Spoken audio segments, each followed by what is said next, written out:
what would it be like to own 93% of my startup? At the time, I was probably only getting 0.2 or 0.3% of the company that I was working on day in and day out, 80, 90 hours a week sleeping at the office. And what I realized is that was just a really tiny percentage of the value I felt like I was creating, for that startup. And later, when I applied to YC and I got in with a startup called Posterous, it turns out that, that was true. What I was doing day to day previously, talking to users, writing code, shipping it, and iterating was pretty similar to what I did for Palantir, but I was building real equity value for myself. So that, in a nutshell, is what I want for you. This world is full of problems, and I want you to be the one to solve them using technology, and then you'll be the ones building equity and building the world we all want to live in. So I hope to see you all at Y Combinator. Wow. Building the world we all want to live in. What a great packed thought for all of us to get into YC. Thanks a lot, Garry. That's awesome. Next, let's head to our speak sections. First one is from Phiar Technologies. Phiar Technologies provide first high-fidelity AR navigations for better and safe driving. The company is acquired by Google this September. Welcome Yu Zhenping, co-founder and CEO of Phiar Technology, online with us.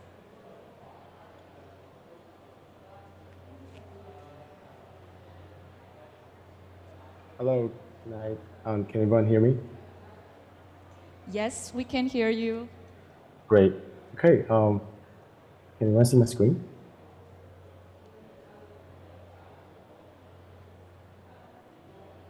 Am I sharing my screen? Yes. Okay. Okay. So it's great to be here. Thank you for inviting me. My name is Chen Ping. Actually, to be more exact, I'm the founding CEO, then CTO of the company, Phiar. And what we build is AI-powered augmented reality. So during this presentation, I'll give a brief overview of our company, a little bit of history, and also our journey of founding and then getting to YC, and our experience throughout the application and the demo day. Great. And feel free to stop me anytime if you can't hear me or for any reason you can't see the screen, or if the things are not showing up correctly. Great. So our company was founded back in 2017 out of Boston. I was a postdoc at Harvard at the time. My background primarily is in computer vision, machine learning, and I focus specifically in efficient computer vision. And so while I was doing my postdoc in Boston, there was a lot of driving, and in fact, I'm the type of person who rely heavily on using GPS when I drive. But this is what happens. A lot of times when I'm driving, using any type of maps, whether it's Waze or Google Maps, the map could be showing me to make a right turn or get into a certain road, as you can see here. But when you're looking at it, then there are actually 5 roads in front of you. You're not sure which road you're supposed to make that right turn into that blue highlighted lane. And therefore, a lot of times I make wrong turns, or and that really is an issue because I miss my meetings, and I can be delayed for many different things. Adding traffic is just a terrible experience, especially in metropolitan area, a busy city like Boston. And that's when it happened enough times to me, I just felt that I thought 2D maps, it's so 15 years old. There's no innovation other than maybe traffic information. And why couldn't someone just show me my navigation information directly on the live screen so that I don't have to read a 2D map? Because then I have to read a 2D map, I have to figure out what it tells me, and I make my wrong turns. It's just not very easy for me. And therefore, I thought, if there's no AR navigation, why don't I build one by just overlaying information directly onto the live camera feed? And so that's what happened. I decided to quit my postdoc, and me and a couple of my friends, we started Phiar to build augmented reality navigation for driving. Now, a little bit of background in AR navigation is that we thought we were just building AR navigation, and originally we were building it onto the phone so that anybody can download it and anybody can use it And by mounting the phone on the windshield, using your phone's camera to see what's in front of you, and we will draw information onto your screen. But in order to make it function really well, we had to also build out the AI behind it, because we have to understand where are the roads, where are the lanes, where are the drivable region, where are the objects, which lane you're supposed to drive in, which lane are you supposed to drive onto. So, and all of those AI have to run in real time at the edge using a single camera on the smartphone, being processed with good enough accuracy. So that's almost like self-driving car without driving the car, because we have to do all the planning and all the perception, but using very limited compute resource and also the camera. So that's why we had to build a lot of different things, and that was a lot of work. So we had to raise a lot of money. But to just give you a brief overview of what our product looks like today. So this is a live recording of our in-vehicle AR navigation powered by our at-the-edge perception AI. Not sure how smooth the video is, but hopefully you get the idea.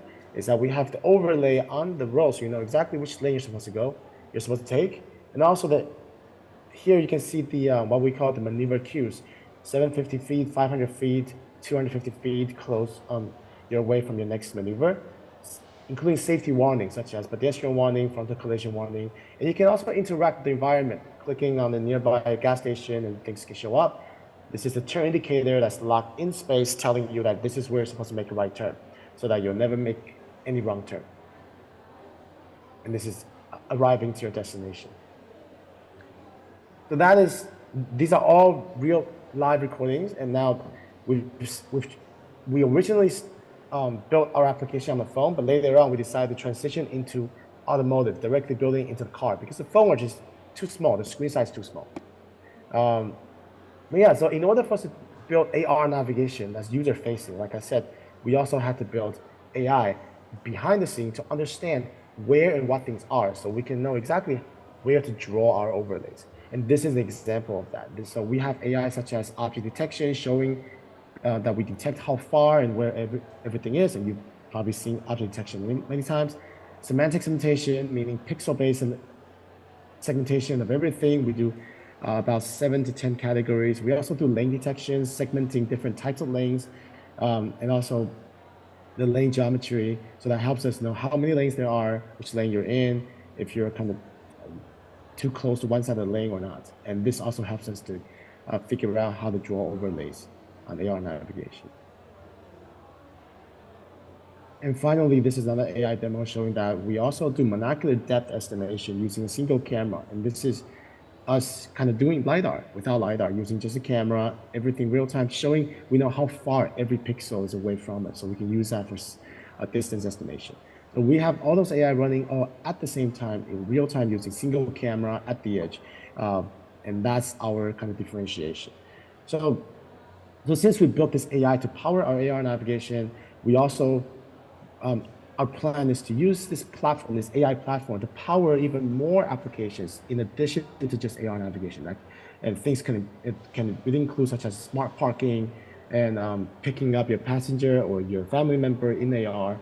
Basically, what you think of in terms of real world metaverse, we think that can start within the car, from inside the car and then growing to the outside world. And this is a really good place we want to be, and utilizing this lightweight AI platform in our AR navigation. Okay, so that's our product and our technology. Our company history is that we founded out of Harvard Innovation Labs, because that's where I did my postdoc, and Harvard has this kind of accelerator that we can utilize their office space and mentorship. So that's where we started out. And starting from there, we because of all the resources we need to gather, so I was raising our angel funding, mostly using SAFEs. But then we realized that because it was very difficult to build our first MVP, as in minimum viable product, because the technology first has to be built and then the product. And if we don't have enough people, how do we even build out all that AI and all that technology? So we raised a couple $100,000 US. That wasn't enough for us to hire Is someone saying anything? Okay. And because I wasn't able to, for us to hire, we didn't have the resource, so I started looking into accelerators. I thought at that time, hey, I heard that accelerators also invest and they also pay. So I kind of went online and Googled top accelerators in the US, and then we found, I think, AngelPad, Y Combinator, 500 startup. So we basically applied to all of them, and while we were applying, we kind of learned about those accelerators at the same time, and then we were pretty lucky to get interview from Y Combinator, and that's when I started to really look into Y Combinator and realize, oh wow, Y Combinator seems to be like a pretty good deal, a pretty big deal. And so we started to prepare for the interview, and then we realized that there's a couple of things I think we had an advantage of, and a couple of things that we don't. The advantage we had was that because I've already been fundraising for over a year, so I was pretty familiar with the type of questions that investors or accelerators may be asking us, and the type of flow that we wanted to be presenting with.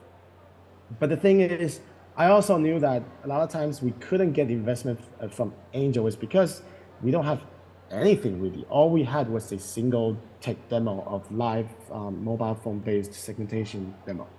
We didn't have anything remotely similar to an AR navigation product. We didn't have a team more than 3 people. We didn't have, and I was a first-time entrepreneur, right? We don't have the track record either. And so going into Y Combinator, we thought, okay, we can't go into that interview showing no highlights and not being able to say anything.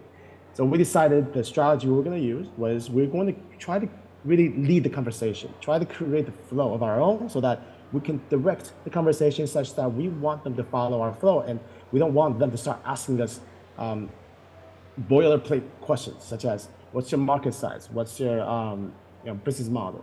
What's your growth rate? We don't want them to ask that. So when we went in, because we had 10 minutes, what we did was I started asking out the partners who were interviewing us, hey, so how did you get here today? Did you drive? Okay, do you use navigation? Do you kind of make wrong turns? What happens? What are the pain points you're seeing? So kind of create a conversation about how people use navigation and how people use GPS, so that they all resonated that, oh yeah, I make wrong turns a lot because it's so hard to read. A lot of times I don't know which turn to make. Oh, I just made the wrong turn this morning getting here. It also, we're getting people to kind of getting into the moment, especially when they have to interview like 50 companies a day. They're getting tired of asking questions.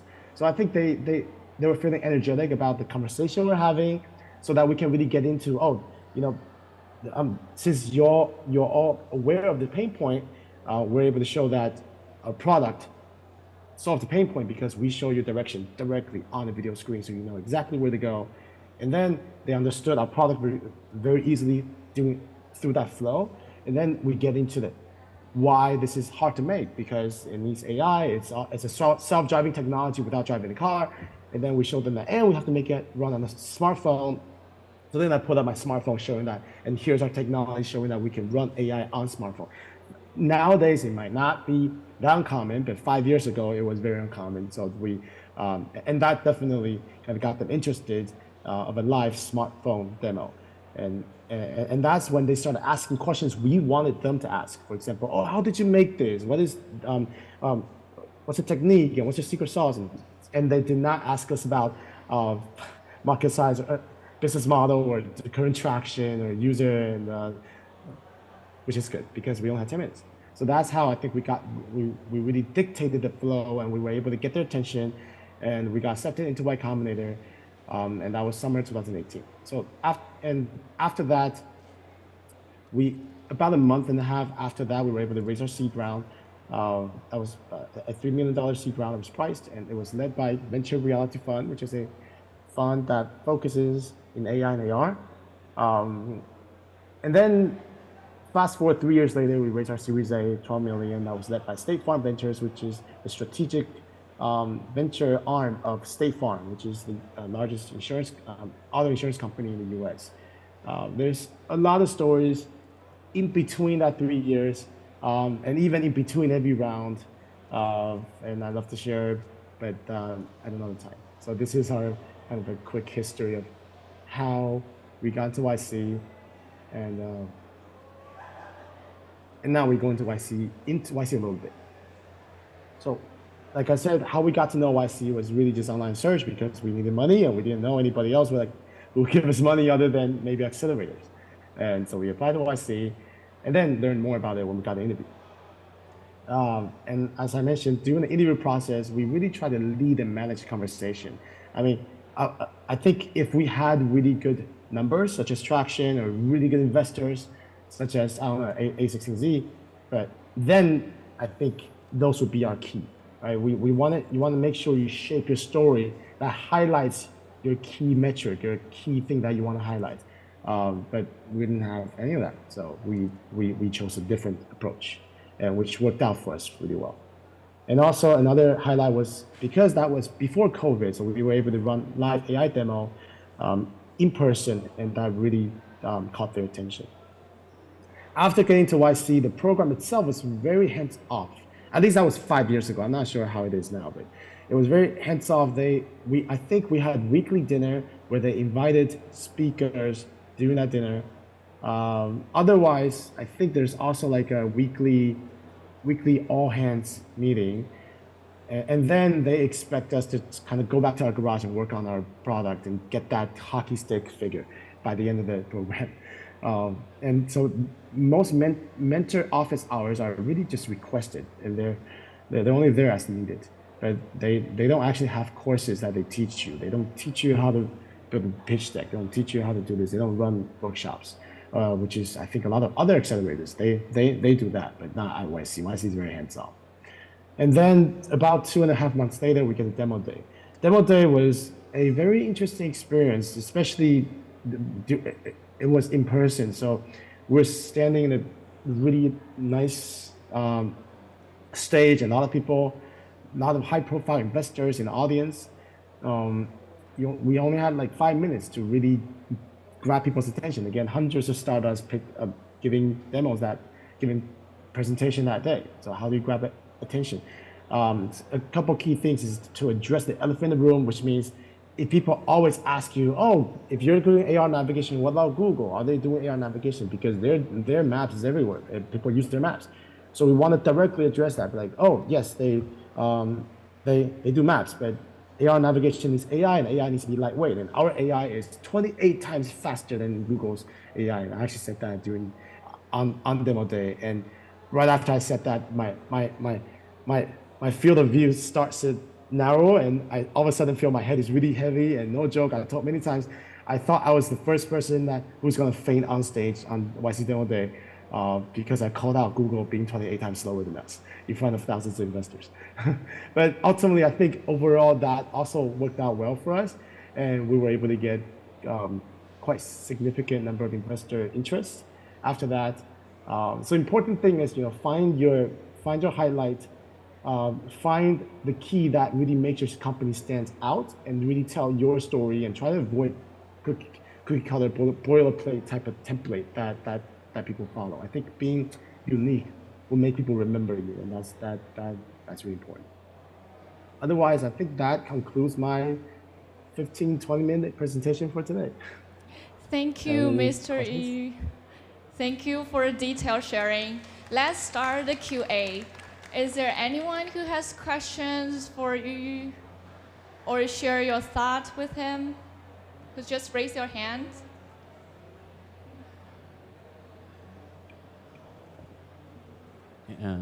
Okay, thanks.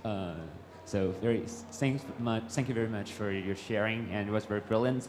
And I want to ask a question: is that according to your sharing, you say that you actually passing through a awkward period that you need resources, but you don't have a real product prototype, but you only have some ideas and developing things, models like that.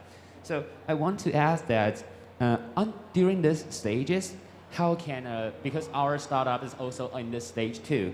We want resources to come in, but however we don't really have a blunt idea or model of that. but never our product is still developing.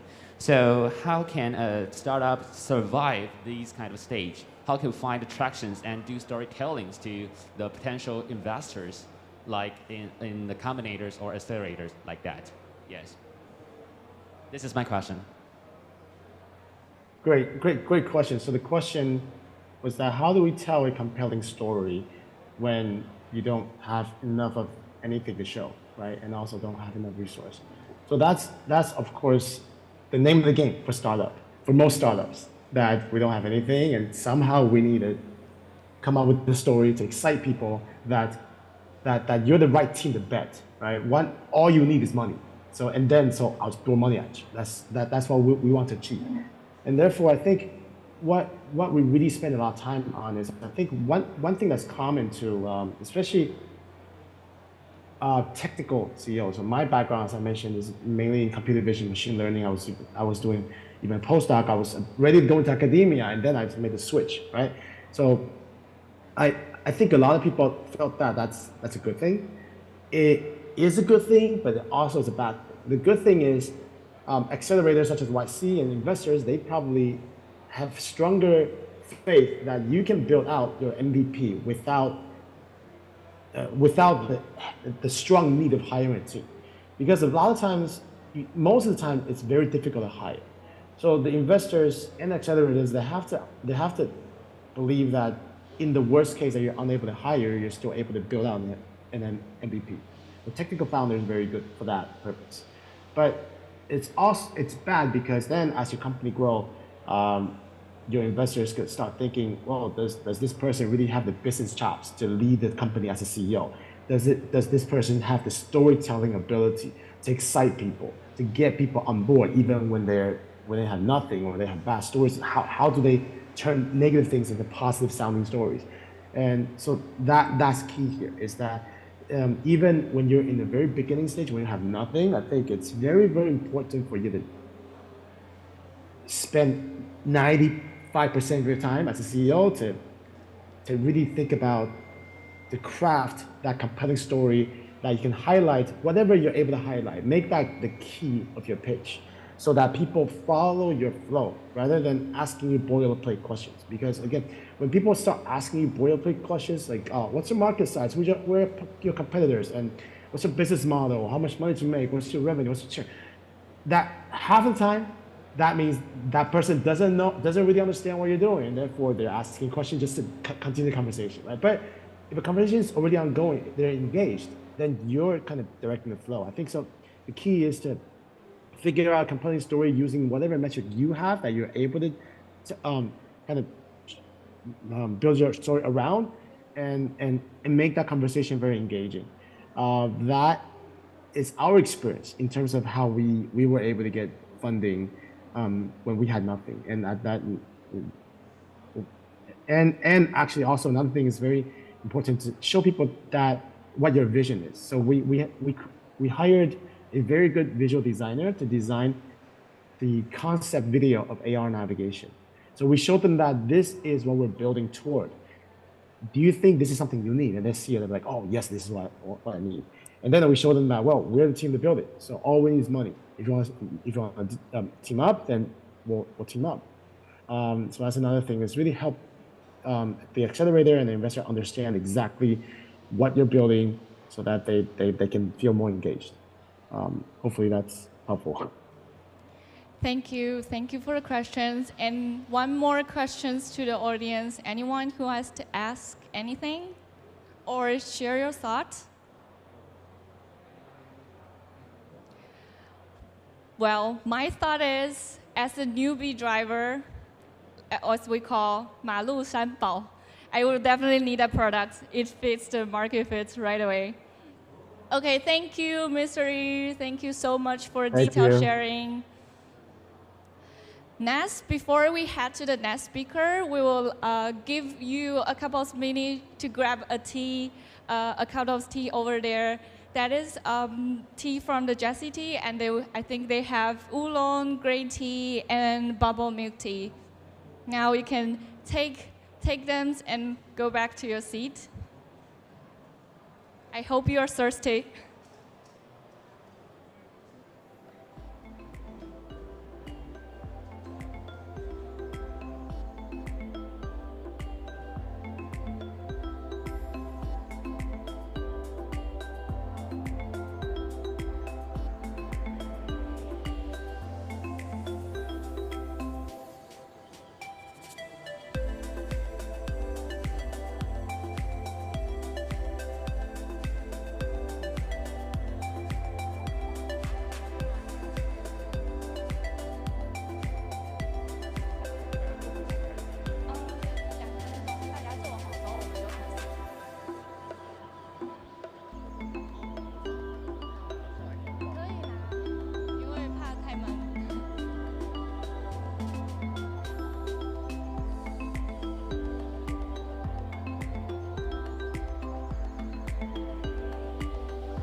Once you get your tea, make sure you take a seat. We will soon start our next big section.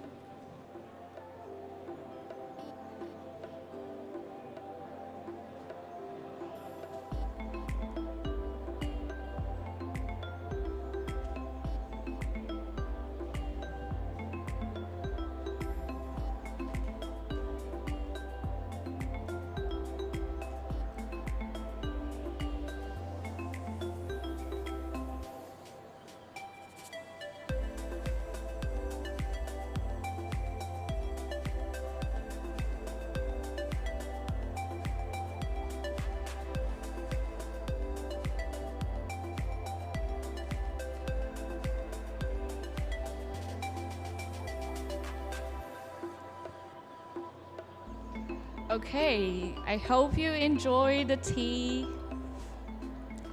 Next one is from Heptabase. Heptabase is a visual note-taking tool for learning complex topics. They have paying users across 61 countries. Next, let's welcome Alan Chen, co-founder and CEO of Heptabase, to give us his speech. Welcome.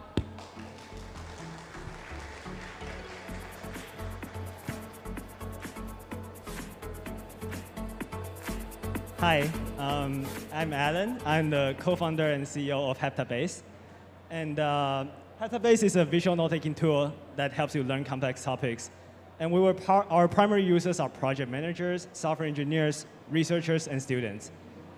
And we were part of the Y Combinator Winter 22 batch, which is around 8 months ago.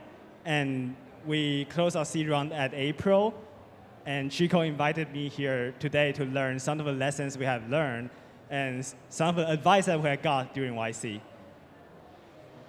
Okay, let me take away my mask.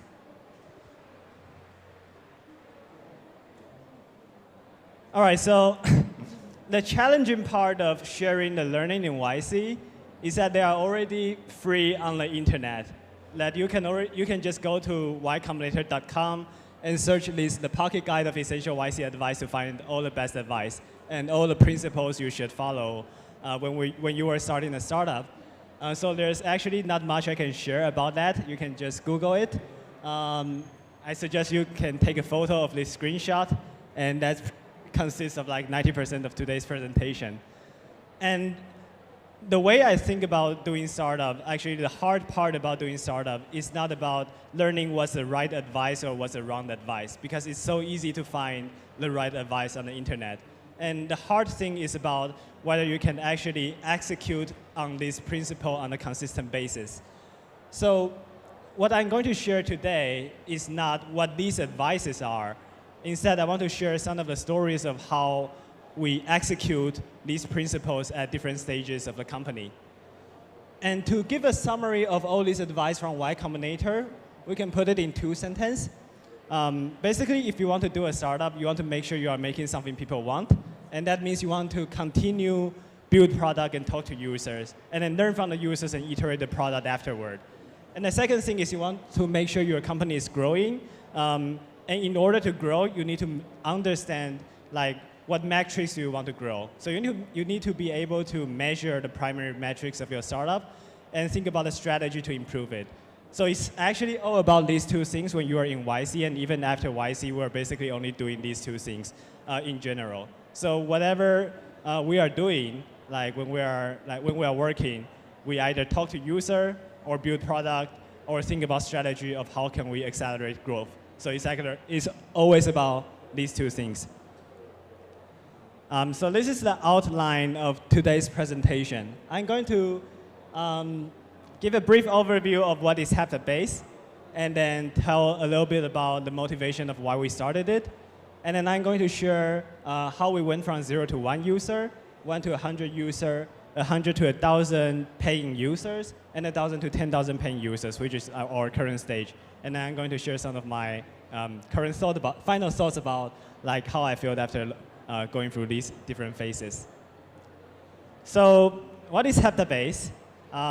If you have ever used Notion or Figma, you can think of it as a combination of both of them. It's a tool that helps you learn complex topics no matter what topics you are trying to learn. So for example, this is a screenshot of my personal Heptabase account. And there's a huge map here with a lot of different whiteboards. And every whiteboard is about the specific topics that I'm learning or I'm researching at. For example, this whiteboard is about history of international relation. It's one of my personal hobby of learning what happens in the history. And you can see there's a lot of cards here represent different ideas and different notes that I have taken in the past. And I'm trying to make sense of the overarching map of how history goes in the past 500 years. And this whiteboard is a whiteboard called How to Start a Startup. Y Combinator has a free online course called How to Start a Startup. It consists of 20 different videos. Every video is about an hour long. And I take the notes of the entire lecture on Heptabase. And so if you have ever registered an account in Heptabase, you will receive an email. And this is one of the links in the example in that email. And this is the whiteboard where I use to run the entire company. And so this whiteboard, there's a lot of different sub-whiteboard here, like operation, company culture, team management, hiring, finance, legal, fundraising, business model, and growth strategy. So I use all these different sub-whiteboard to kind of analyze the strategy that we are going to apply when we are running the company at different stages.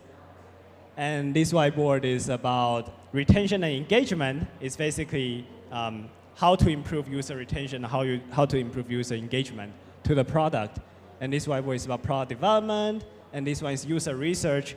So you can see a lot of cards here. Every single card is a user interview that we have conducted to the user by one-on-one. And this is how we actually analyze all the user persona and the use case after doing all these interviews. So let's talk about motivation. Why we started Heptabase. Now it's 2022, so it all dated back to 5 years ago when I was still a freshman college student in National Taiwan University, and I was studying physics and mathematics at the time. And, but while I was in college, I find that I don't have enough time and freedom to actually learn stuff that I'm interested in or figure out what I want to do in my life. So after freshman year, I decided to quit. I dropped out of NTU and start spending all my time reading books and taking online course and learn how to code, learn how to do a startup, and also I started learning this entire new field called human-computer interaction and computer history. And it was at that time when I ran to a rabbit hole of understanding how ancient computer pioneers from 1960s to 1980s was trying to envision how they want to build computers and how they want to build internet. And back in that time, one very interesting vision that is shared by Douglas Engelbart is he think of computer as a tool that can augment human intelligence, not individually and collectively. And there's also this guy called JCR Licklider, think about computer as a machine that can having this symbiosis with humans so that we can think better and each side of the table can do what they are good at. And then there's this Alan Kay, think about computer as a medium that can help people create different type of dynamic representation that enable us to learn things in a completely different way and create different types of knowledge. So a lot of these different computer pioneers, they are actually thinking computer as a way to change the way we think. And that idea has been in my mind for a very long time because it's so shockingly different than what I feel about computer in 2018. And so, yeah, I spent 2 years researching on these topics. And then in 2019, I accidentally applied to a university in San Francisco called Minerva University. I went to Bay Area to study for another year on computer science. But then COVID-19 hit, and I feel the world might end very soon, and I might die very soon. And if I'm going to die next year, I don't want to spend the last year of my life doing college assignment. Instead, I want to build the stuff that I want to build. So I drop out again after freshman year. So I actually done freshman year on 2 colleges, but never finished any one of them. So I dropped out of Minerva University at November 2020, which is 2 years ago from now. And at the very beginning, like, I thought about doing it as a, like, we actually waste 6 months at the very beginning. And I'm going to talk about how we waste those 6 months. In the first 6 months, we were doing Figma prototyping for like 100 different versions of how we think about Heptabase and how we want to build it. And the good thing is, it actually helped us understand like all types of different, explore all types of different ideas that's in my mind, and give me a clear idea of like what could be a right path. But the problem at the time is, because I don't know much about startups, so I was trying to design and build a perfect product, and it takes us a lot of time doing that, and we have never put that prototype in front of any user, in front of any potential user in these 6 months, and that is like a completely waste of time. So back to what I said at the beginning, like when doing startup, it's not about whether you know what the right advice is, it's about whether you can actually execute those principles. And in the first 6 months, we failed at that. We didn't execute those principles well, even so we already know those advice and those principles at the time. So in May 2021, which is 1.5 years ago, we decided to change the way we do startups and change the way we build this company. I decided to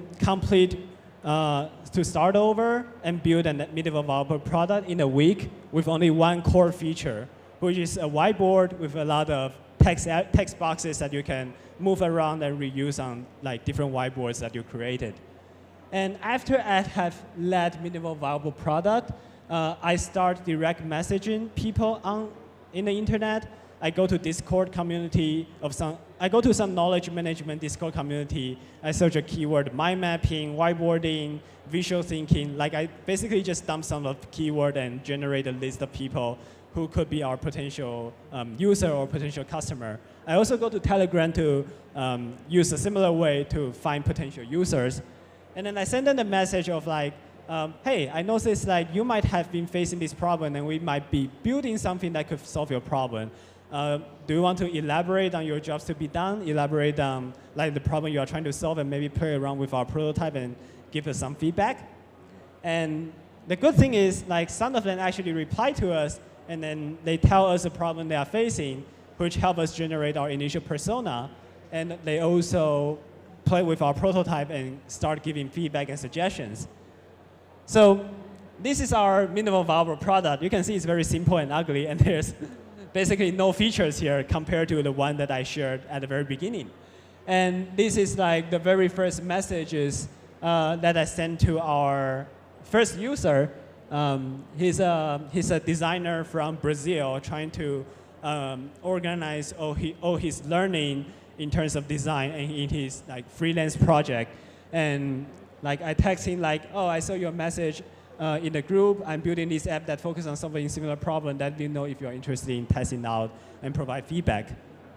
So this is our first users. And a week later, like we are at this, after we got our first user, now we want to get 100 users. So we want to like make it 100x, right? And so from 1 to 10 users, we follow a similar path. Like we direct message people, we ask them about the problem they are trying to solve, and we let them test out our prototype. And suddenly, like there's a lot more people in the knowledge management community start knowing about that this project is happening and want to test it out as well. And so we create a waitlist and we let them join our waitlist. And we start doing one-on-one onboarding session with all the people that is in our waitlist. So what we did at the time is we created a Discord community, and whoever is on the waitlist, they can schedule a one-on-one onboarding session with us. So basically, before they try out our product, they have to conduct a user interview with us for an entire hour, and we were trying to dig all the different information from them, like what do they work, where are they work, are they still students, or are they already working for some companies? and why do they want to test out the product? Is the problem very urgent or is it not? And maybe like their gender, like their ages, their geography, status. Like we try to get all the information we can and pull it out into a database so that we can analyze the pattern. And after they start using the product, we track the usage retention, like how many time do they spend on using the product. And after 30 days of signing up, like how many percentage of them are still using it. And based on their feedback, because like they are in our community and they are providing feedback constantly, we are shipping the new version literally every day after hearing their feedback.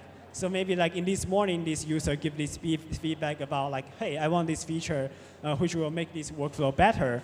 And then at the afternoon, I build that feature and I ship it directly to the user. And they were surprised, like, oh my God, like how did you ship the feature so fast? And that's how we actually keep the momentum at like a very early stage when we have less than 100 users. And at a certain stage, we were trying to test out like whether we are solving a big enough problem. And to understand whether we are solving a real problem, the best way is to see whether they are willing to pay for it. So we launched a Patreon page which they can support our company for, I mean, we don't have the company at the time, like we haven't even registered yet. We are just like a few dropout students trying to build stuff. And so we launched a Patreon page and tell them like you can support $5 per month to help us build this product. And 50 users support us. So we have a monthly recurring revenue for $250. And so that is our first revenue back in last year, September. And we bring this revenue and we were like, yeah, maybe let's apply to Y Combinator. So we start filling out the form and put this revenue number into it and apply to Y Combinator. And because we were applying to Y Combinator, some angel investor in Taiwan discovered us and then also invest in our pre-seed round. And then we get an interview at December. This is a day of our interview. This is my CTO, Yifan, and this is our product designer, Ethan. And we were very excited, and it was, I think, 1 a.m. or 2 a.m., like late night in Taiwanese time, and we were waiting for the interview. And the interview is like 10 minutes. The YC partner basically just shot you like a lot of different questions, and we were just trying to like answer them as quickly as possible, as concise as possible. And then we get in, and yeah, we got accepted into Y Combinator, and at that time we have 100 users. So the next stages is to get to 1,000 users, and now like the problem is not only get to 1,000 users, but instead to have 1,000 paying users, because you need to show revenue and show that you are actually solving a hair on fire problem before the YC demo day comes. So what we were doing at these phases, we do a very bold move here, is we stop providing like free product for our user. Instead, if there's any user who want to use our product, they need to pay $84 upfront yearly subscription, and we provide a 1-week money-back guarantee. And the reason we did that at the time is because at any given, especially at this early stage, I think the most important thing is not to grow, is not to have as many users as possible, but you want to make sure you have the quality user, the user who has a hard enough problem that they want to solve. And the best way to differentiate those users from other users is whether they are willing to pay immediately to solve those problems. And we want to make sure we have the best product in the market. So we want to make sure that every single feedback that we got are from paying users who pay a lot of money because they want to solve those problems. And we have these 1-week money-back guarantee. So if the user is unsatisfied with our product, they can fill out the form and request for a refund. And so during YC, basically what we are doing is we look at the entire refund form and we see like what's the majority reason the users are the user asks for a refund. And then we like just iterate as soon as possible. We ship new feature, we improve the product, and we try to minimize the refund rate. And the refund rate actually went down very quickly after doing that. And the other things we're trying to improve is, even if the user didn't ask for a refund, are they actually using it after the first week? How many of them are using it in day 30? How many of them are using it at month 2 or month 3? So that is another thing that we are trying to analyze at the moment. And we kind of differentiate different chart of the retention of different types of persona and the retention of different type of use case, so that we can know what use case we are good at and what use case we need to improve. And the user have to self-onboard after they subscribe to our product, but they can always schedule one-on-one support sessions with the founders, so that we can interview again and help them solve the problem and see what's the real problem they are facing when they are using the product. And after April, after we closed our seed round from Half Capital, Kleiner Perkins, Moving Capital, and several other Silicon Valley's VCs, we were at this phase of trying to go from 1,000 paying users to 10,000 paying users.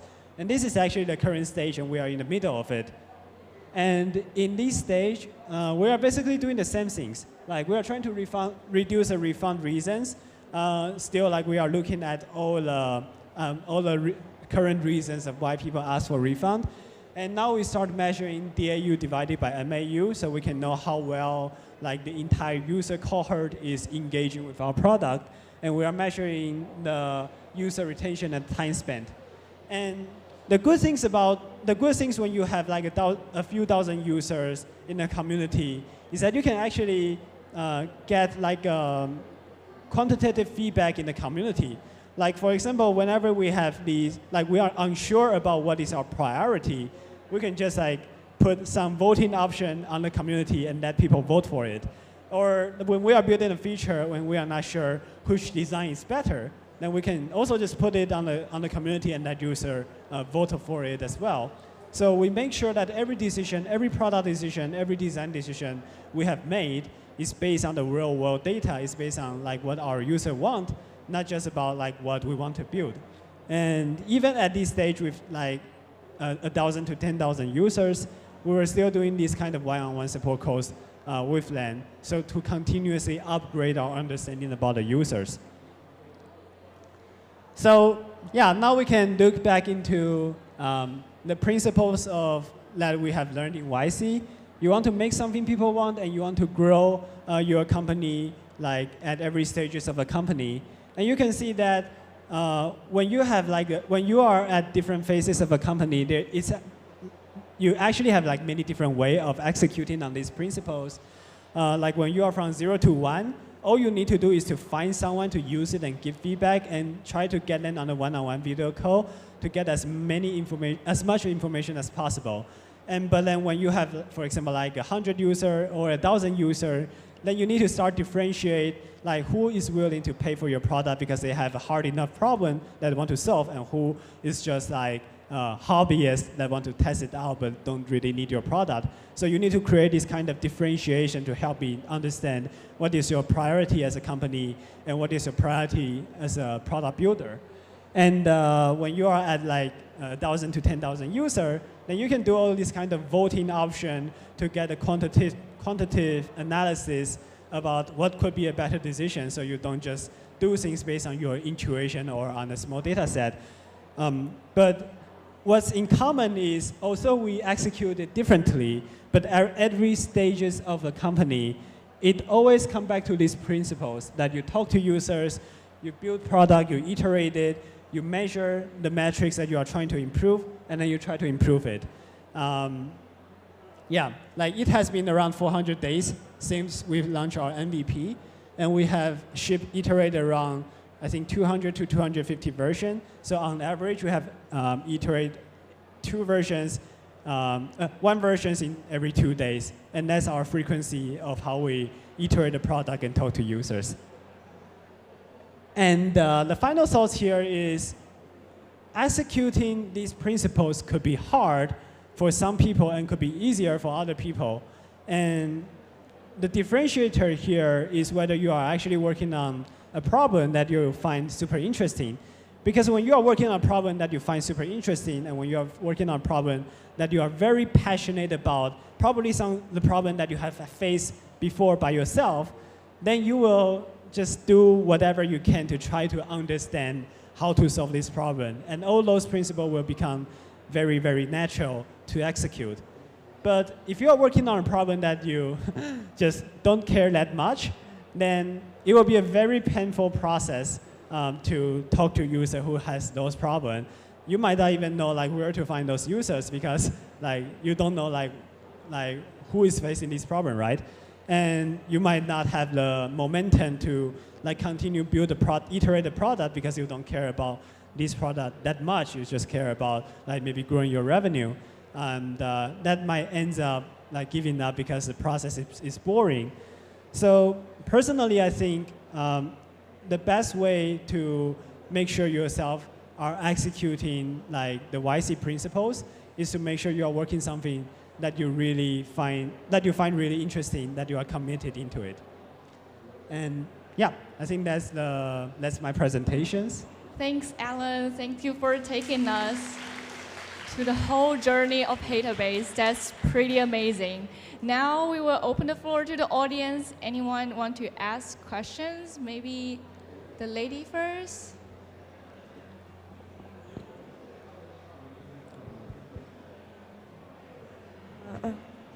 First of all, thank you, Alan, for being here today and share with us your experience and insights. And congratulations on the fast growth of the Heptabase. I would like to ask 3 questions. First of all, you mentioned that you dropped out twice during college, like NTU and the college in the United States. What do you think what's the advantage of starting young and like give up your school and doing something exciting project? And the second question is that how do you imagine Heptabase in 5 years in terms of profit, in terms of scale, in terms of how it can change people's behavior, in terms of social influence? And the last question is that can you give us one more advice? You just had your final thought, and I would like to ask you, can you give us one more advice to other people who wanted to start young, just like you? Thank you. Can you hear me? Yes. Oh, okay. So the first question is advantage to start young, right? I don't know. Is there any advantage? I think the advantage of starting young is that actually there's one advantage here that I realize is that you don't need to unlearn the stuff that you have learned at work because you don't have work experience. It's a little bit counterintuitive here is because when you go work for a big company, you learn all these different types of workflow or learn all these types of process or the way you spend resources that is not useful when you are building a startups. But if you have never worked for a big company before, then you don't have those experience, so you don't make those mistakes. Instead, you go from zero, right? Like you go search about like what's the best way of doing a startup, and you find the best resources, and you find the principles in there, and you executed it. And so that's basically what I did, because I knew a lot of like brilliant founders that also make mistakes, and it seems like most of the mistakes they make are because of their past experience when they are working in a big company. And the second advantage of young founder, I think, is you don't need much money. Yeah, like in the first year of building Heptabase, the money we spent as a team is around, I don't know, $2,000 per month, $1,000 to $2,000 per month for an entire year. And I don't think that's possible for like a founder who is like 30 or 40 years old, because they might have a family that they need to take care of.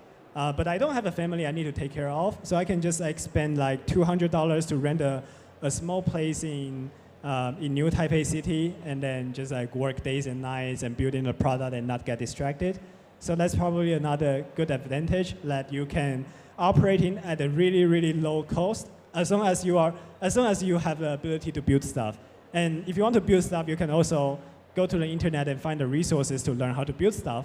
And yeah, as a young founder, you know where the resources is more than like older founder, I guess. So that's like the that's like the first questions.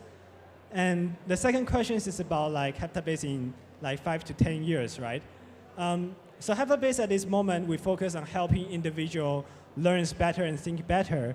But in the longer term, we want to help like a group of people, like a community or like a workspace, like a company to actually work together and think collectively and learn from each other in the platform that we created. So basically, what we are doing right now is not only exploring like what are the ways that we can help people learn better, but in the future, we want to build an entire communication model on top of it so that people can easily get the knowledge they need when they are operating different types of tasks or solving different types of problems where others might have tried to solve before. And what's the third question? What's the third question? Could you repeat the third question? I can't hear you, by the way. Just you mentioned your final thoughts. I just want to ask another advice for other people. Another advice? Just who wanted to start something exciting, young like you. Oh, so I think the best advice is focus on your product and your users and at the early stage, and don't do anything else. And also don't participate in too many events. I mean, like this is an event, and I know we are here, but don't participate in too many events because it's not helpful for you to find what the problem your users are solving. And so spend more time talking to your users. Don't spend time trying to get to know famous people. Don't spend time trying to get to know investors or former founders. Don't spend time doing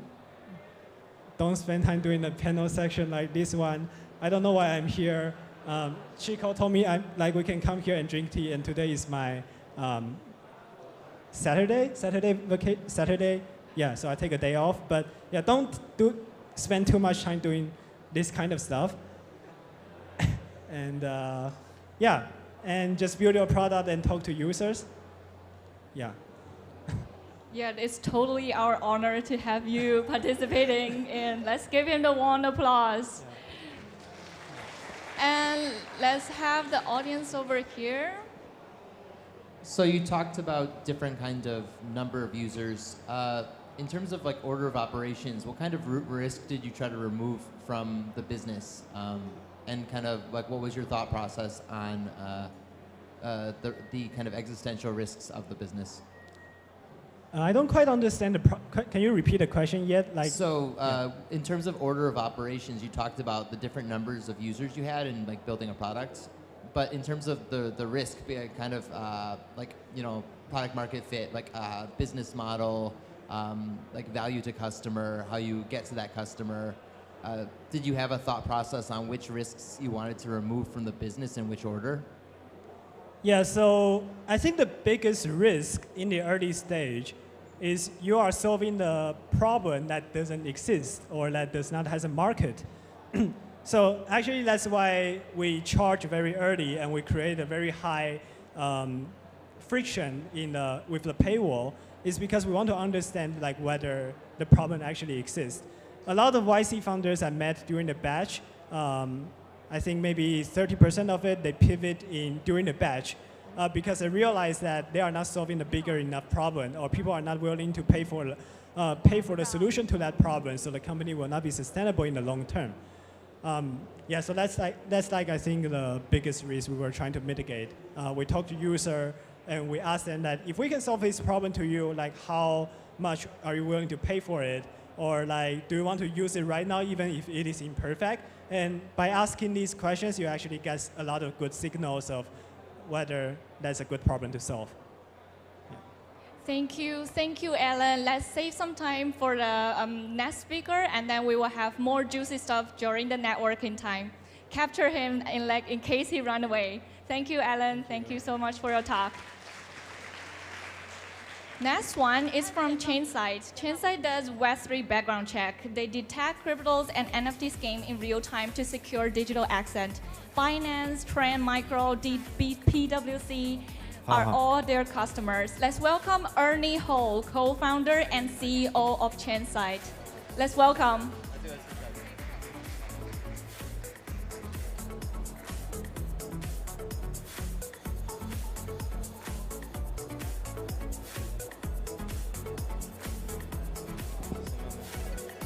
Hi everyone. Yeah, I hope you guys enjoy. Like both awesome two founders in front of me. They are my idols. So, yeah, I'm honored to be here. And they just told me that it's a tea party. So here I am, the tea party. And today's speech, I'm going to talk about three parts. First, about Chainsight, what Chainsight is doing. And second is about how to get into the YC. And the third part is about imagination. Well, before I start my speech, I would like to just ask two questions. The first would be, does anyone here own crypto? Please raise your hand. Wow, pretty much. Okay, put down your hand. Does anyone hear about the news about FTX? Please raise your hand. Oh, even more, right? So, okay, so it's a hot topic now. Yeah. So actually, Chainsight, this is the kind of all over the news, what's happening on the FTX. Like during this year, it's a really black swan for the crypto Web3 industry. People lost over $70 billion over this year. However, I keep getting some emails from our clients or from strangers just say, hey, like, Ernie, I lost cryptos. Can you help me to recover the fund? Can you just, what can I do, right? So this is just a stranger. I don't know, I don't know where they found me. So just add whether we can recover the fund. So I think this is a really, really serious issue. I lost tons of crypto before because I go to the phishing side. I purchased the fake tokens, and some exchanges just go bankruptcy. I cannot get my money out, so I feel the pain myself. And I just simply, there's no tool out there to help people to recover their fund, or even more, to protect them from those Web3 risks. So I think this is a serious issue that needs to be solved. And that's the reason I founded Chainsight. So Chainsight is an API for Web3 background checks. What we do is actually, it's an API that integrates with any wallet or any platform, that whenever people go to the phishing side, especially NFT minting, phishing side, we can alert them this is the fake site, not the official site. Or maybe they just interact with the malicious smart contract or the fake NFT tokens, etc., malicious addresses. We can alert the users in real time, hey, it's not legit. You have to reject the transaction with them. So we call it a Web3 background checks. And our goal is to build in trust in the Web3 so that we can bring the next billion users into Web3. Our customer mostly are cybersecurity firm, like Trend Micro using our solution to secure their user platform from those Web3 risks. And some of the smartphone companies, Samsung and some others, they want to secure user assets, so they use our solution. So now over 350 million end users are protected by us. Well, second thing I would like to share is how to get into Y Combinator. I think actually this question is kind of misleading. The better question is how to let Y Combinator want you, there's only one answer, and the last speaker already gave that answer. That is, make something people want, right? That's the motto of Y Combinator. And so how do you verify that user wants you? And in the last speech, Ellen always talked about if your user needs you desperately, they are willing to pay you, even in the beginning, if your product it sucks, but your user need you to solve this problem immediately, and this is something people really want. And I'm so lucky that this is the first batch after COVID, like in-person batch after COVID. And the first day I arrived San Francisco, I met this guy. This guy is the founder of YC, Paul Graham, which is quite famous in the startup world. And I saw this, I cannot recognize him in the first spot because he's, there's no one around him. He just buy his dinner. And my group partner, Brad, just told me, hey, you got to meet this guy. You have to talk to him. He hasn't been to US for 4 years because he lived in UK with his child and family for the last 8 years. And so I met him. I tried to start a conversation. And I remember there's a question from the audience that how can we persuade investors to invest in before we have a product, right? I think this is a good question. Well, he gave me an example for Stripe. For people who don't know Stripe, it's a kind of payment infrastructure for the internet. Now it's worth $10 billion. It's one of the biggest unicorns in the United States. When the Stripe started, they have no product. And they found out that many people, they don't want to go to the bank to do the wire transfer because it's time consuming, and if you have a product like Alan, they have like 6,000 users. How do you do wire transfer? So they find out that so they help those people to do wire transfer on their behalf. They go to the bank, and they tell them they have some system for that. But actually, what they do is they do it manually. And after they verify, they know that there are enough users who want to use their product and they are willing to pay, then they hire the first engineer to build the product so that they don't have to go to the bank and do the wire transfer themselves. Therefore, this is a story about, find your customer needs, what they want first, and then build the product accordingly, and then iterate, these kind of loops. And there's another opposite story. It's called also talked by, because I have a conversation with, if you know this guy, both guys, he's Brian Armstrong, the CEO of Coinbase, one of the biggest exchanges in the United States. And now the company is worth $10 billion. When he shared the story that he started building the Bitcoin wallet back in 2013-14, if I remember correctly. And he think that this is really cool technology, and he make it super user friendly so people can use the wallet, Bitcoin wallet. However, after a year after launching, he found out that many people download the Bitcoin wallet, but very, very few people use the Bitcoin wallet. So he's so confusing. Why people download it, but they don't use it? So after a year, he called his first customer, and asked, hey, I'm the CEO of Coinbase. You might not know you download our Bitcoin wallet, but I just want to know why you don't use our wallet after you download it.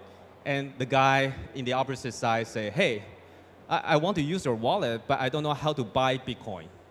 So which means that back in 2013-14, there's not much exchange out there. People don't know how to purchase Bitcoin, so there's no usage for the wallet. So what Brian Armstrong doing is just add one buy button in the web page, and then the whole business go up. So that's really emphasize talking to your customers frequently, really understand your customer, what they need, is much more important than just jumping into the product right away. Oh, well, sorry. Okay, and the third thing I would like to share is one more thing about the make something people want. How I got into YC, I guess I'm quite lucky because the product we are building is something YC partners, they are facing some issue with this kind of crypto frauds. They want someone to help them to solve it, but absolutely we don't know that at all. I just built this product for myself, for my friends who suffer from this risk, and it happened to be, those like partners, they have this issue, they need someone to figure out, and when they saw our solution, immediately they link, they know that we can help them, and we can help more people, and so yeah, so maybe there's a few tips, maybe do some research about your YC partners, then you know what they might need. But yeah, just last but not least, the third part is about imaginations. When I'm lucky that I have a chance to study at Boston, and there's a coffee shop between MIT and Harvard. Okay, time. Okay, I still have. Okay. There's a coffee shop, I forgot about the name, but I never forget about there's a quote on these windows. It's the only limits to your garden are the boundaries of your imaginations, right? In other words, your world, you are capped by your imaginations, right? I'm a startup founder. I started my company here in Taiwan. And I thought might be the place, going forward. And but I know that it's really tough to start a company here because I do all the fundraising. I do, customer acquisition here. And if you go to the Silicon Valley, like I can, there are much more capital, much more experienced entrepreneurs that you can hardly imagine.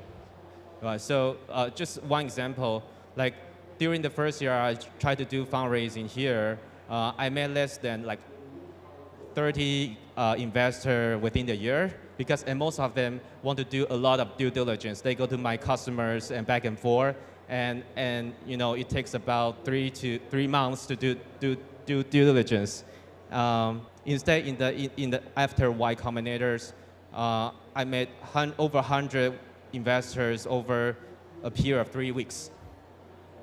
If you think that if I can put all the time meeting investors, going to the event, and put them all to into the talking to customer and building the product, it would be, like I definitely go for the second option. But I don't know that I have an option in the beginning, and I hope you guys know that there's an option out there that you just go abroad or you apply, try to get any chance you have. I hope someone tell me when I start my journey that there's a chance out there, much bigger world. So we are cap our imagination, broaden your imagination, embrace the opportunities. That's all I want to leave for you. And I hope in the future for the Taiwan startup ecosystem, we have more Y Combinator or like alumni. So welcome to YC. Thank you all so much.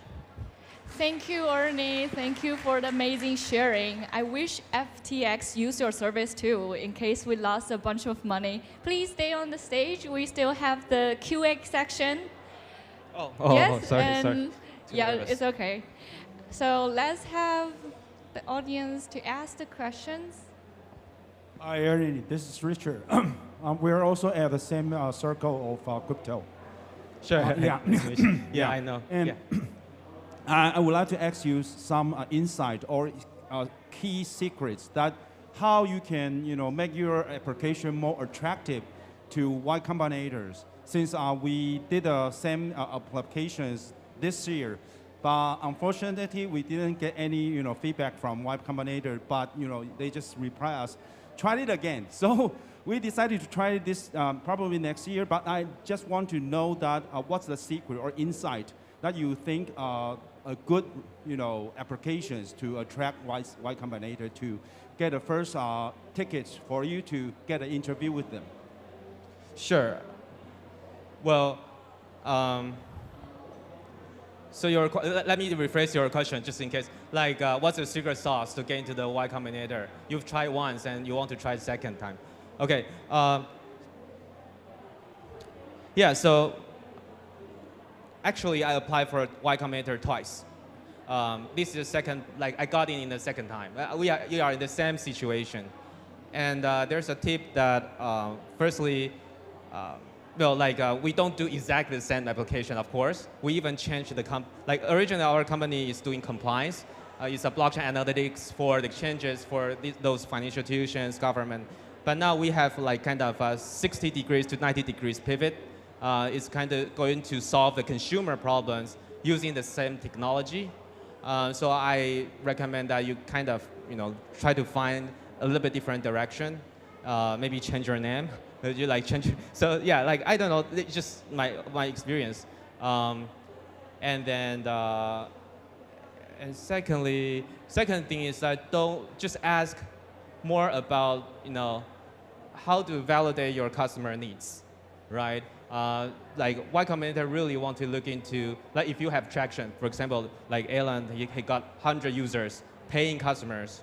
That's definitely, you already beat 70% of the Y Combinator's company. Because if you look into the numbers, 70% of the Y Combinator companies, they don't even have a revenue yet. So if you have revenue, then you definitely are the like top 30%. And second thing is that even you there's a tips. Well, I don't know if it's used or not, but many people, they got into the YC, they pivot again, right? It's just one lesson I learned is that pivot is not really shameful. Like after YC, originally when I was in Taiwan, oh, if I change my idea, maybe people would think, I just give it up.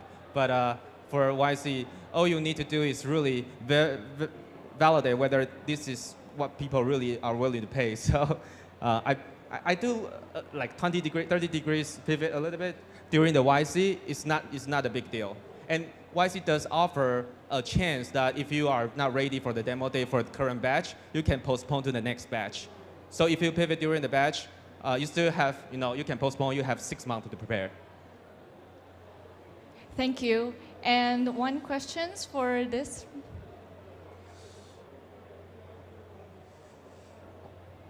Hello, I'm Peter, and thanks for your sharing. And I have 2 questions for you. So basically, first of all, is that according to your experience applying Y Combinator, I wonder if Y Combinator have these kind of most favorite, like some favorite topics or some trends that actually some trends that you can follow. Like you can see that the crypto market right now is on the wave on this kind of things. But your startup is still applied and is successfully getting to Y Combinator. So I wonder if there's some certain topics that will be favored by these kind of accelerators. And the second thing is that pardon me, you mean what's the last sentence? What is some favorite topics? Is there any favorite topics for the Y Combinators? Okay, yes. Cool. And the second thing is that I wonder because unlike Alan's products, your product is more like to cooperate with companies, institutions, and government. Like you say that your product has a lot of clients from government officials like that. So I wonder, like you cannot get these institutions into a Discord group, right? So you cannot make these kind of very quick feedback from these kind of cooperators. So how can you find your cooperators and make these kind of institutions, government officials, willing to cooperate with your companies and take your product as a choice like that? Sure, second question. Okay, how to find collaborator if I'm like a B2B play instead of B2C, yes. Right? All right. For the first topic, well, if I can share something that I talked to the founders was the most so-called hot topic. But as you know, if it is hot topic, you have more competitors than any, any categories. Just to let you know, I heard about like what's the AI generated content, like like what's the big language model stuff, like artificial intelligence is kind of. There are so many applications regarding to this topic. This is just one trend they share. And during my batch, of course, crypto is growing 60% every batch for the last 5 batches. I guess you can do some analytics. You go to the, website. They have there's a called YC Launches. It's a new service. YC Launches for every new startup, they will post a short introduction of the company, and you can do the analysis based on those data. And for the second part, but yeah, I don't recommend you just chase the hot topic. You always want to, wait for the wave, not just, I don't want to compete to, just the most important is whether your user needs you. Okay, the second question is B2B. Yeah, it's very difficult, super difficult. Well, it's more into, different from Ellen, it's a bottom-up approach. It's a top-down approach. You got to find some big brand, like like for cybersecurity in Taiwan, it's Trend Micro, and for the phone company, the Samsung. You got to have, it's a. Why those companies use our solution is because they have a huge user base, and those user base, some of them are suffer from this kind. They lost their money. They're supposed, for cybersecurity company, they're supposed to protect their users, but for these new kinds of threats, like Web3 risk, they cannot protect them anymore because they provide antivirus instead of scam detection for Web3. So that's the reason they need this solution right away. So they are willing to, usually it takes 6 months to sell, but for us, it just takes 1 month and we sign the deal. You definitely have to find a pain point that people are willing to accelerate the sales process. And once you get one big brand on your customer, it's easier to get the second or third. And YC do help because they are very well connected. This is top down. And one secret, I don't know it's secret, because when you enter YC, there are over 3,000 companies within the incubator, accelerator. So your peers might be your customers. So you can just kind of provide these services to some, your peers to validate your business. Yeah. Thank you, Ernie. You can return to your seats. Well, I can see from the audience questions, they're asking the preference of YC and the secret to keep going to the YC. Everyone wants to be the 2%, and that's super good. The last speaker today, when I look into his profile, he is a lot of things. He was an intelligence analyst in the US Air Force, and he founded a YC company, which was started as a wholesale restaurant company. Then he created a crypto company. He is now mentor of SOSV Mox. Let's welcome John Kens to share your experience with us.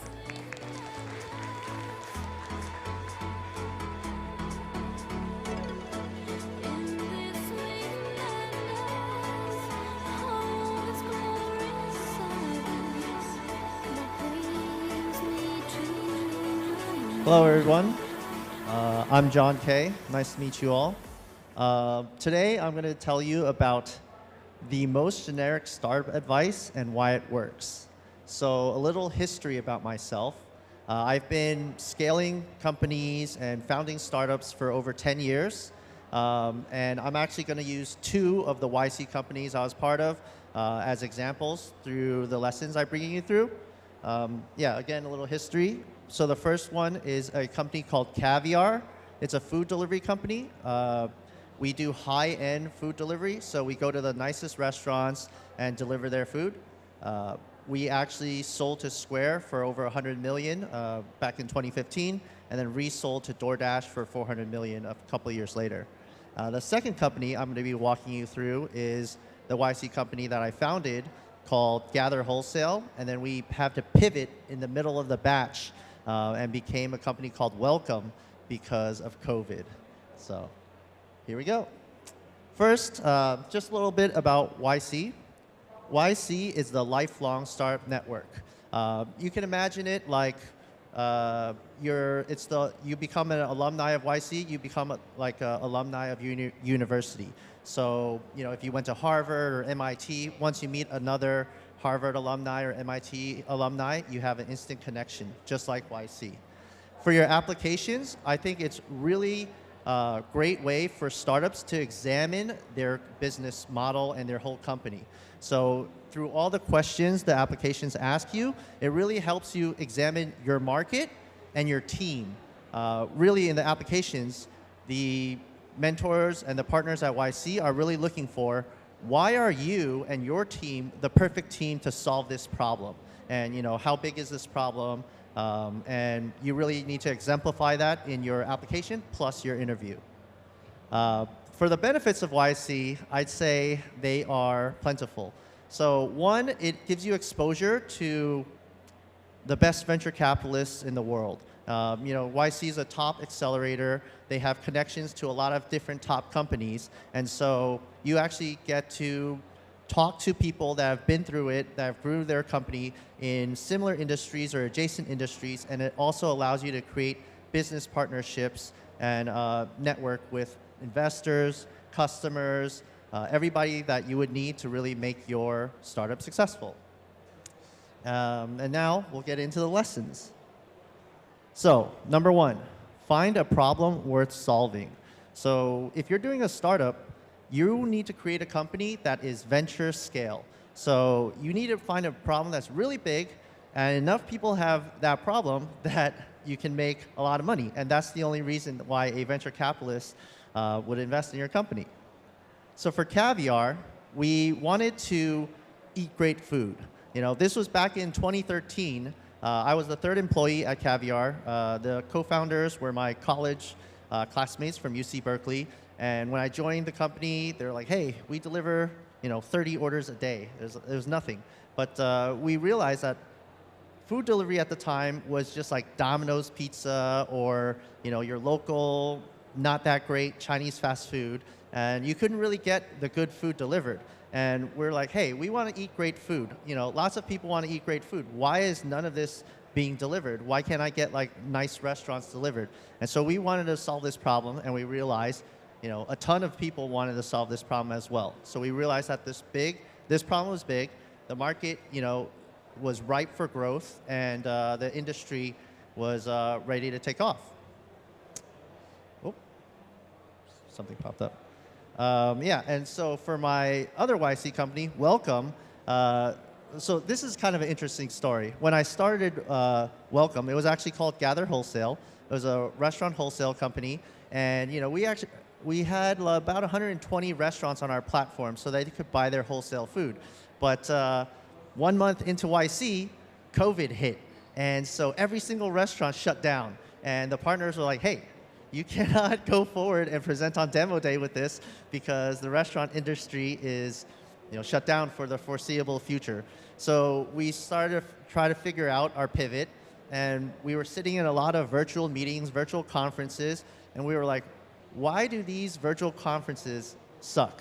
Why do we always want to fall asleep in them? They're so boring, they're not interesting. And so we really wanted to make virtual conferences interesting. We realized that remote work and this, remote conferences was the working style of the future, and so we wanted to build a product for that, and we really got started on that, and it took off. So the second lesson is to really listen to your users. So really, you have to talk to your users and really figure out insights that they want in order to make a great product for them. So for Caviar, our users wanted to eat great food. We were our own users. I went to UC Berkeley, and so a lot of my classmates were working in consulting firms, accounting firms, other tech companies, and they're like, hey, why is it that my company gives me this $30 stipend every day, but all I could get is like Mr. Chow's Chinese fast food delivered to me? Like, this isn't great. So we really listened to our users. We saw their insights, and we started signing up premium restaurants. And the reason premium restaurants wouldn't deliver before is because they thought it would dilute their brand. They're like, hey, I am Mission Chinese Food or Momofuku. Why would I want to be on the same restaurant delivery platform as Mr. Chow's? And so we really listened to our users, the restaurant owners, and created a premium brand to service them. And we also listened to our users, which were our classmates, working professionals. They're like, hey, when I order, I get my $30 stipend, but I'm ordering with my team, So we created a shared cart feature that it was just a simple web link, and you could send it, email it to your team. Everybody orders in the same cart, and it's all charged together. And so these were really useful features or branding to service our users.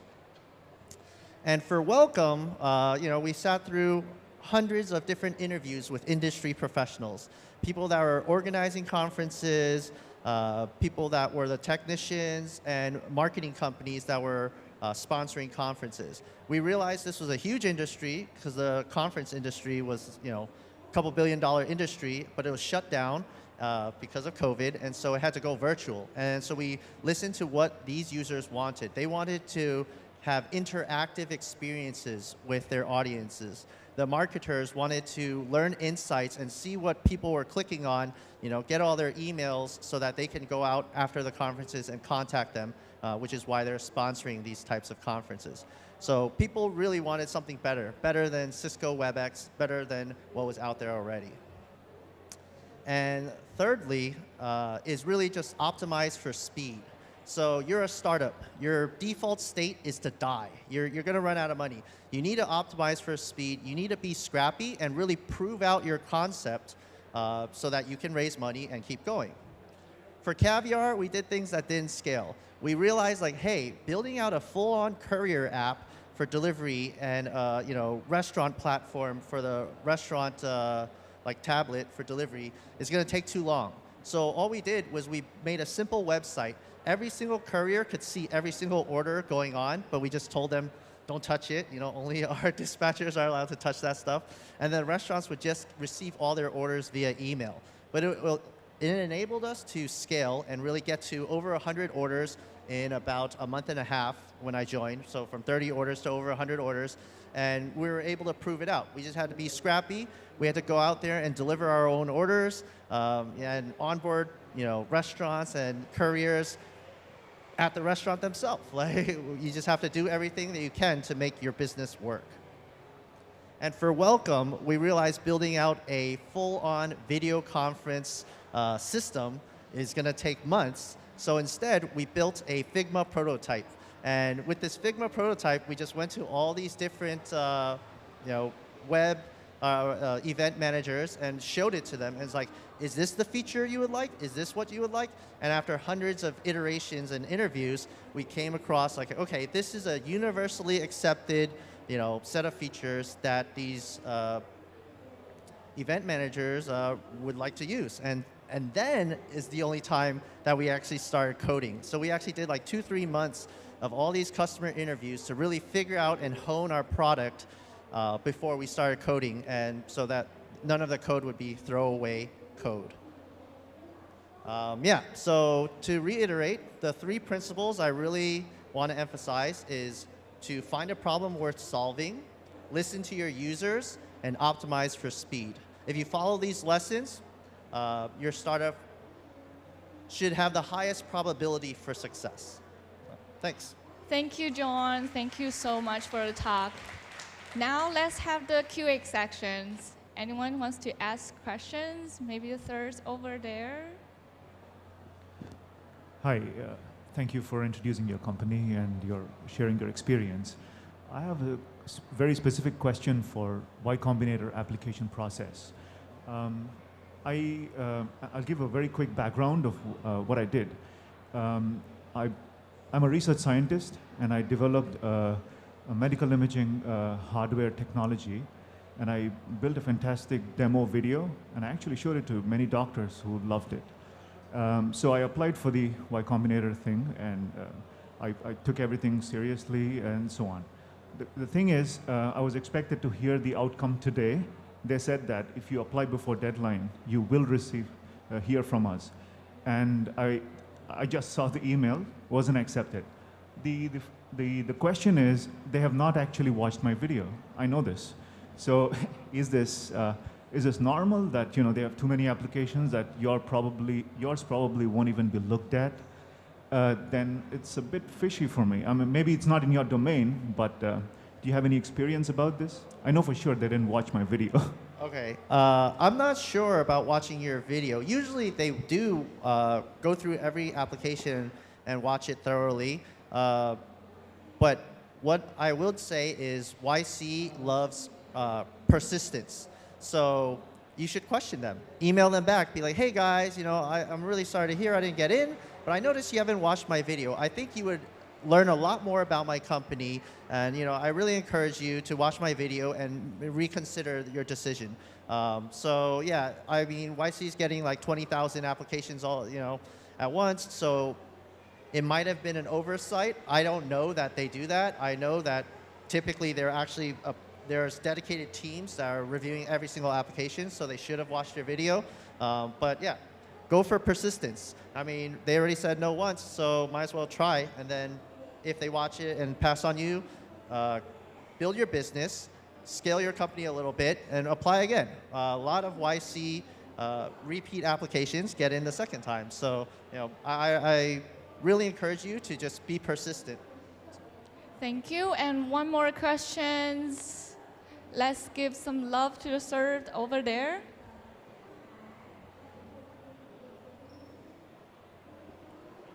Hi there, Mike here from Ergotype. So I want to ask you, because our company is facing a very similar issue to what you mentioned about Welcome with the software app. How did you respond if the people who you interviewed with software that wasn't there, and if they asked you, do you have it? Did you lie, or did you go like, we're still in the development process? We did not lie. So I will say this. This is just my personal advice. In business relationships, integrity is very important. And so if you're lying to your customers and you get caught out, you'll never do business with them again. So we wouldn't lie. We would just show the prototype. We don't say it's a prototype or anything like that. We just show like, hey, we're building this. It's not that we haven't coded it or we didn't build it or anything like that. And they're like, hey, when can I use this? Like, I'd love to sign up. Luckily, the industry we're part of, conferences, they actually look at this software maybe 3-6 months before their actual conference, and they set up these deals. So we had a lot of lead time to actually build the stuff they wanted. But yeah, I would not recommend lying. It's just they didn't ask, because them as event managers didn't realize the difference between like a Figma and then a Figma prototype and like, hey, this is actually live coded product, etc. So yeah, don't lie, but do what you can to be efficient and fast and not waste time, coding things that if people wouldn't like that feature. Thank you, John. Thank you so much for the amazing talk. I hope you all learned something today. Yu Zhenping shares the overall strategy of Phiar, and Alan elaborates how his product grows from 0 to 10,000. And Ernie highlights the importance of ideas and imagination. John gave us specific advice of how to build up your ideas. Let's give a warm round of applause to our speaker today. Thank you again for the amazing talk. Now it's the networking tea time. Enjoy the dessert besides the tea tables, and thank you for all your participation. Hope to see you next Meet Global Tea Time. Thank you.